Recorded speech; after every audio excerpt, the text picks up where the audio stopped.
And this is usually advice given if you're in a job you don't like, or you're in a job that's quite frankly toxic. You have a bad manager, or just the environment is bad. People will say, just stick it out. You don't want to be a job hopper, like we talked about a second ago. But here's the thing. You've got to focus on you. You can't, unless this is like your 10th job in 2 years, that could be, a problem. But you could damage yourself more by staying in a toxic relationship with your boss or your organization than you would if you bounced and tried to get another job coming out of that. So I saw some comments that really resonated with me. They're actually heartbreaking stories where some of these companies and their environments are just demoralizing, and it just was crushing for their mental health.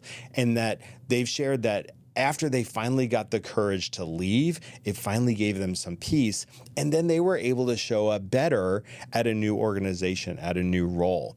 So it doesn't always have to be that you have to stick it out for X amount of time. If you're in a bad situation, you've made a bad call for your career, then maybe it's time to move on. I'll give you a quick just anecdote from me. Something that's not even on my resume. I was working at Radio Shack headquarters. I was pulled away to work, recruited away, I should say, to work at a place called Countrywide Home Loans. I was there for 3 weeks and a half a day.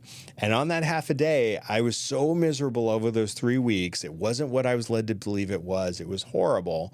I actually did this. I started typing to my boss, who I think I had met once, and I said, I'm leaving immediately. I'm tendering my resignation, no notice. Please forward my final paycheck, all the things. I hit send, and I was in the car before my desk phone would ring. I was out the door, and now I had a plan B lined up. I actually went back to Radio Shack. But I say that to say is that it just wasn't a good place for me. It wasn't a good fit.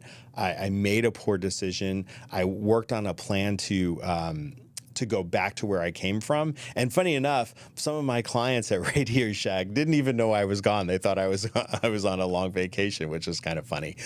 So I will be eternally grateful to the people I worked for back at Radio Shack for allowing me to come back.